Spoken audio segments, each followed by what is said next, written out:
you talk about sustainable tourism in the context of colonization, saying that, in Sri Lanka, tourists are overtaking the beaches, turning it into a new Bali. And then you say, on top of it, sustainable tourism is sort of like a shell because hardly anyone who comes to these places is interested in the local history or political situation. People come to heal themselves and destroy the local culture at the same time. And you call this climate colonialism, which I haven't heard of described in that way, but it really resonated with me. Tourism is interesting because the biggest strengths of tourism are, of course, sustainability is there. Authentic kind of lifestyles and respecting the cultures, they are there. Individual way of building your experiences is they are there. So everything sounds good.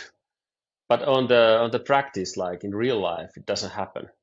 So it's like tourism is so full of greenwashing. I was in Christmas in Sri Lanka because it's next to Bangalore. So I can't say nobody, but most of those guys, for example, in that beach where we were, they didn't know anything about history of Sri Lanka. What is it and what's happening? Who's the president now? What the government is doing? How the people are doing? What they need? Then I was in Goa after 1 month with my kids and I saw the same thing. And it was last week here, work trip in Kilifi, which is in the Kenyan coast. I saw the same thing. So this is kind of the typical story. If you guys you don't see it if you're listening on the audio, but I'm clapping right now to Arto for like a minute now.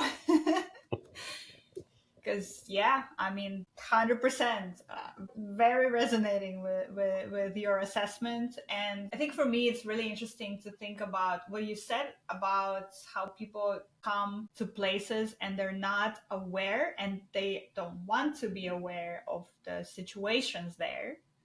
Mm. This for me is the whole premise of what's wrong with travel.